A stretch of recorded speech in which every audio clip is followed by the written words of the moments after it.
ปูป่ากลางทุ่งคิดหอดหน่อไม้แกงใส่ผักหวานอยู่ดงหอดยามไล่ควยลงทุ่งนกห้องส่งตามทุ่งส่งมาคิดหอดแคมนา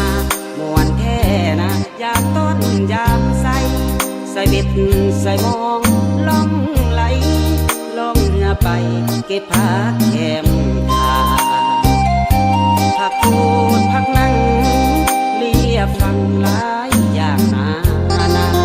ลวกกินกับแก้วปลาแซ่บแท่นาอาหารบ้านเฮาฮอดยามฝนดินหอมกลิ่นไอดินขึ้นฟ้าสุขใจแท่นอบ้านนาทำแรงมาไต้เขียดแก้มน้องไต้กบไต้แหได้หลายเทจนว่าล้นทองเสียงขีดเสียงอีแซวห้องดังก้องไปทั่วท้องนาแล้วเวียกแล้วงานก็พากันต้มหวานมันก็ต้มหวานมันหมดแล้วเนาะเฮาก็ต่อต้มไก่คือว่าแก้มกับเหล้าขาวซุ่มผู้สาวมวนแท่ละนาแม่นอยู่สวรรค์เมืองฟ้าบ่เท่าบ้านนา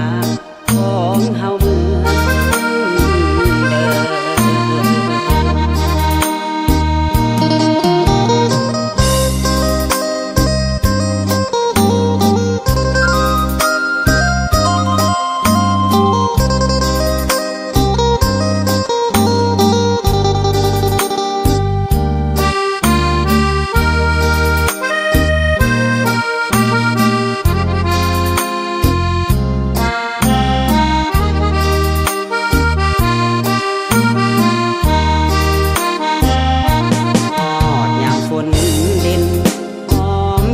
ไอดิน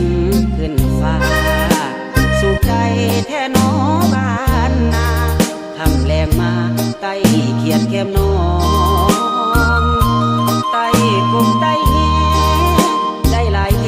จนว่าล้นทอง